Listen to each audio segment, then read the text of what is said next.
मैं ही दशानन रावण हूं, जिसने त्रिलोक को जीता है। यह कहानी रावण की उस रहस्यमयी अमृता से जुड़ी है जिसने उसे लगभग अजेय बना दिया था। कहा जाता है कि एक समय रावण और बाली के बीच भयंकर युद्ध हुआ। इस युद्ध में रावण को गंभीर चोटें आईं और उसकी जान पर बन आई। रावण की यह स्थिति देखकर उसकी पत्नी मंदोदरी बेहद चिंतित हो गई। उन्होंने न केवल उसे बचाने बल्कि अमर बनाने का निश्चय किया। इसके लिए वे अपने पिता मयदानव के पास पहुंची।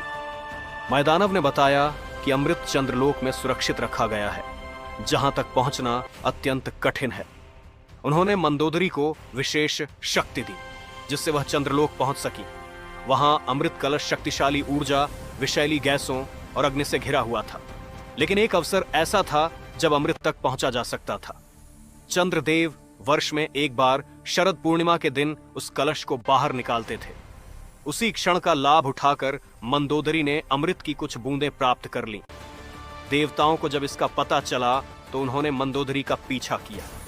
तब मंदोदरी ने चालाकी से अमृत को अपनी अंगूठी में सुरक्षित कर लिया और किसी तरह पृथ्वी पर लौट आई। अब सबसे बड़ा प्रश्न था, इन बूंदों का उपयोग कैसे किया जाए। इसके लिए उन्होंने विभीषण की सहायता ली, जिन्हें नाड़ियों का ज्ञान था। अंततः शरद पूर्णिमा के दिन रावण को अचेत कर उसकी नाभि में अमृत की बूंदें स्थापित की गईं। नाभि को शरीर की सभी नाड़ियों का केंद्र माना जाता है, इसलिए यही स्थान चुना गया।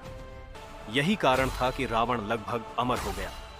और इसी रहस्य को बाद में विभीषण ने भगवान राम को बताया, जिसके बाद रावण का अंत संभव हो सका। अब आप दिल से जय सिया राम तो बोल ही सकते हैं।